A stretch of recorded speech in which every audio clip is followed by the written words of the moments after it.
Hello friends, welcome to my YouTube channel large animal vet. आज हम जिस topic पर बात करने जा रहे हैं वो टॉपिक है इवैल्यूएशन ऑफ रूमेन फ्लूइड, यानी कि जो रूमेन फ्लूइड होता है उसका मूल्यांकन। तो रूमेन फ्लूइड क्या इवैल्यूएशन करके हम बहुत सारे डिसीज़ को डायग्नोसिस करते हैं। खास करके जो डोमेस्टिकेटेड एनिमल है और उनमें से हमारे जो रूमिनेंट होते हैं जैसे कि गाय, भैंस, भेड़, बकरी, तो ये रूमिनेंट है। तो इनमें रूमेन फ्लूइड का एग्जामिनेशन करके हम बहुत सारे डिसीजेस का पता लगा सकते हैं। जो रूमेन फ्लूइड होता है वो एग्जामिन करके हम अपनी डायग्नोसिस को बहुत अच्छी तरह से इम्प्रूव कर सकते हैं, और वो रूमेन फ्लूइड एग्जामिनेशन जो है वो बहुत इम्पोर्टेंट रोल प्ले करता है डिसीज डायग्नोसिस में। तो रूमेन फ्लूइड का एग्जामिनेशन करके उसका एवेल्युएशन करके हम किस किस बीमारियों का पता लगा सकते हैं, और रूमेन फ्लूइड एग्जामिनेशन में या एवेल्युएशन में हमें कौन सी बातों का ध्यान रखना है, मतलब कौन सी ऐसी चीज़ें हैं जिसको हमें इवेल्युएट करना है। तो रूमेन फ्लूइड एग्जामिनेशन में जैसे कि रूमेन की जो पीएच होती है, रूमेन फ्लूइड की जो कंसिस्टेंसी होती है, इसी के साथ रूमेन फ्लूइड की जो ऑर्डर होती है, और जो रूमेन फ्लूइड का कलर होता है। तो कुल मिलाकर जो कलर, ऑर्डर, कंसिस्टेंसी और पीएच, इन बातों को अगर हम अच्छे से चेक कर ले, उसको अच्छे से एग्जामिन कर ले, तो हम बहुत सारी प्रॉब्लम्स को सॉल्व कर सकते हैं और बहुत सारे डिसीज़ को डायग्नोस कर सकते हैं। तो किस तरह से हमें डायग्नोस कर सकते हैं? तो कौन सा अगर कलर है, कौन सा ऑर्डर है, कैसी कंसिस्टेंसी है, कितनी पीएच है, तो कौन सी बीमारी उस पशु में हो सकती है। तो इसी बात पर आज हम विस्तार से चर्चा करेंगे। लेकिन उससे पहले अगर आप मेरे चैनल से नए जुड़े हैं या अभी तक आपने मेरा चैनल सब्सक्राइब नहीं किया है तो प्लीज़ मेरे चैनल को लाइक, शेयर और सब्सक्राइब करें। साथ में बेल वाला आइकन दबाकर ऑल वाला ऑप्शन भी चुनें, ताकि भविष्य में आने वाली हर वीडियो की नोटिफिकेशन आपको समय समय पर मिलती रहे।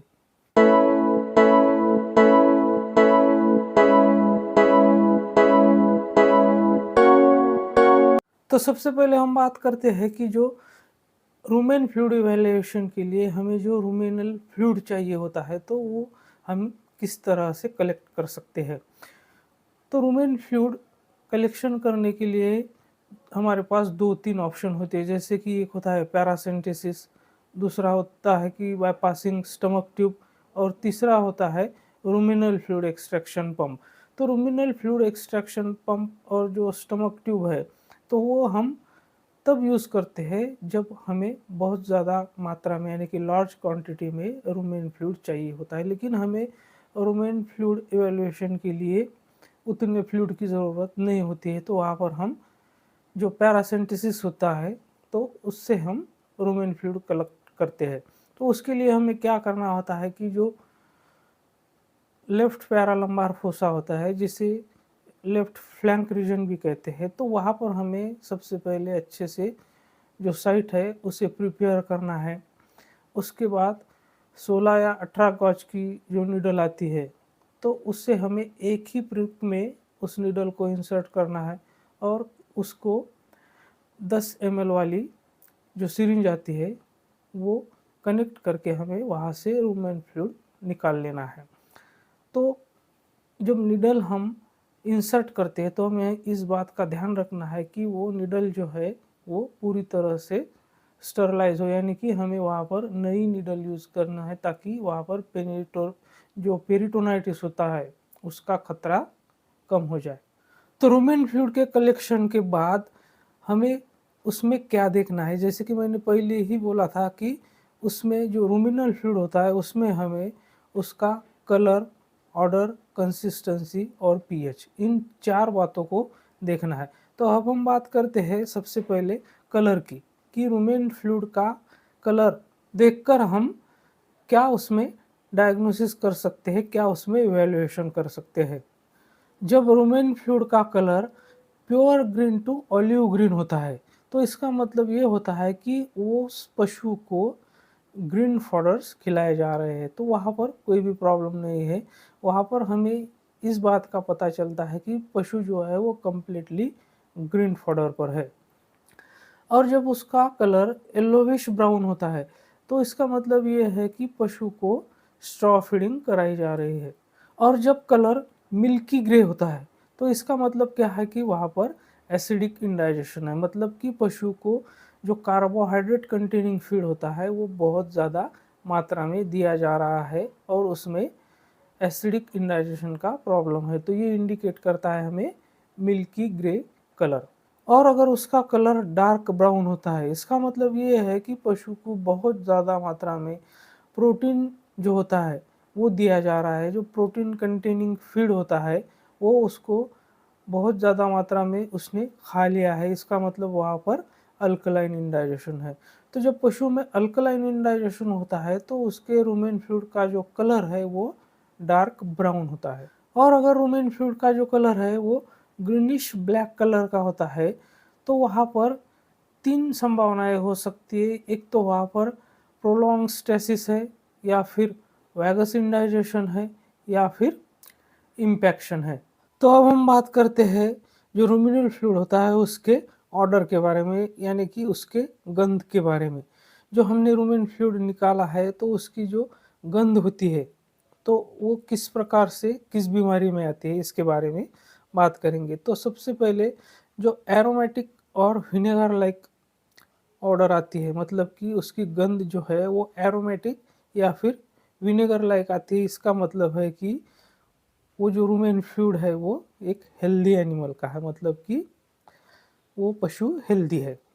और अगर वही पंजेंट या फिर सोअर उसके ऑर्डर आती है, मतलब कि जैसे हम बोल सकते हैं तीखी गंध आती है, तो वो होता है एसिडिक इंडाइजेशन में। अगर इसकी ऑर्डर जो है वो अमोनिकल होती है, यानी कि जिस तरह से अमोनिया की बास आती है उस तरह अगर उसकी ऑर्डर है, उसकी बास है, गंध है, तो इसका मतलब ये है कि वहाँ पर जो प्रोटीन है वो ज़्यादा मात्रा में, जैसे कि यूरिया होता है, तो वो ज़्यादा मात्रा में अगर दिया जाता है तो वहाँ पर अमोनिकल ऑर्डर आती है। तो जो अमोनिकल ऑर्डर होती है वो आती है अल्कलाइन इंडाइजेशन में। जब प्यूट्रिड और फिशी ऑर्डर आती है, मतलब कि जो बहुत ही ज़्यादा अनप्लेजेंट होती है, बहुत ही ज़्यादा बदबूदार होती है, तो उसे प्यूट्रिड और फिशी ऑर्डर हम कहते हैं। तो वो होता है प्रोटीन डिकम्पोजिशन में। जब मस्टी और फिकल, यानी कि जिस तरह के फिकल सैंपल की गंध आती है वैसी अगर गंध आती है तो उसका मतलब है कि वहाँ पर वैगस इंडाइजेशन है। जब रूमेन फ्लूइड जो होता है उसकी ऑर्डर जो है वो बीटर आमंड की तरह आती है, तो उसको हम कहाँ देखते हैं, उसको पाया जाता है HCN पॉइजनिंग में। तो जब पशु में HCN पॉइजनिंग होती है तो वहाँ पर जो टिपिकल स्मेल आती है रूमेनल कंटेंट की, तो उसे बीटर आमंड स्मेल कहते हैं। तो अब हम बात करते हैं रूमिनल फ्लूइड के कंसिस्टेंसी की। तो जब उसकी कंसिस्टेंसी स्लाइडली विस्कस होती है तो इसका मतलब है कि वो हेल्दी एनिमल से है, मतलब कि जो एनिमल है वो हेल्दी है जब उसकी कंसिस्टेंसी स्लाइडली विस्कस होती है। अगर उसकी कंसिस्टेंसी जैसे कि पोरिज या फिर ग्रोएल होता है तो उसकी तरह से अगर उसकी कंसिस्टेंसी होती है तो उसका मतलब है कि वहाँ पर एसिडिक इंडाइजेशन है। और अगर उसकी कंसिस्टेंसी हार्ड केक या फिर स्कैंटी है तो इसका मतलब कि वहाँ पर इम्पैक्शन है। और जब उसकी कंसिस्टेंसी फ्रोदी या फिर सेमी लिक्विड होती है, मतलब कि झागदार होती है या फिर सेमी लिक्विड होती है, तब वहाँ पर डायफ्रामेटिक हर्निया, वैगस इंडाइजेशन और फ्रोदी ब्लड भी हो सकता है। और अगर उसकी कंसिस्टेंसी है तो एकदम वाटरी अगर है तो इसका मतलब है कि वो जो रूमेन फ्लूइड है वो कम्प्लीटली इनएक्टिव है, मतलब कि उसके अंदर के सारे प्रोटोजोआ मर चुके हैं जब रूमेन फ्लूइड एकदम वाटरी होता है। अब हम बात करते हैं रूमेन फ्लूइड के पीएच के बारे में। तो वैसे तो रूमेन की जो पीएच होती है वो उसको जो हम फीड देते हैं तो उसके फीडिंग के अकॉर्डिंग वो थोड़ी ज़्यादा कम या फिर ज़्यादा हो सकती है। लेकिन जनरली अगर हम बात करें तो 6.3 टू 7 के बीच में अगर उसकी पीएच होती है तो इसका मतलब ये होता है कि वो एनिमल हेल्दी है, मतलब कि उसका रूमेन फ्लूइड जो है वो नॉर्मल है, जो ना कि एसिडिक ना कि अल्कलाइन। तो 7 पॉइंट, और अगर पीएच 5.6 से लेकर 7.4 के बीच में है तो इसका मतलब ये है कि वहाँ पर सिंपल इंडाइजेशन है। और जब पीएच जो है तो 5.5 के नीचे चली जाती है, वो 4 भी हो सकती है, 5.5 भी हो सकती है, तो इसका मतलब ये है कि वहाँ पर एसिडिक इंडाइजेशन है। और जब उसकी पीएच 7.5 से ऊपर चली जाती है, जैसे कि 8.5 है, 9 है, 10 है, तो इसका मतलब ये है कि वहाँ पर अल्कलाइन इंडाइजेशन है। तो इस तरह से हम रूमेन फ्लूइड का इवैल्यूएशन कर सकते हैं। तो इसमें सिर्फ हमें जो कलर, ऑर्डर, कंसिस्टेंसी और पीएच, इन 4 बातों को देखना है, तो उससे हम बहुत कुछ डायग्नोसिस कर सकते हैं, बहुत सारी बीमारियों का हमें उससे पता चल सकता है। तो मेरे साथ बने रहने के लिए आपका बहुत बहुत धन्यवाद।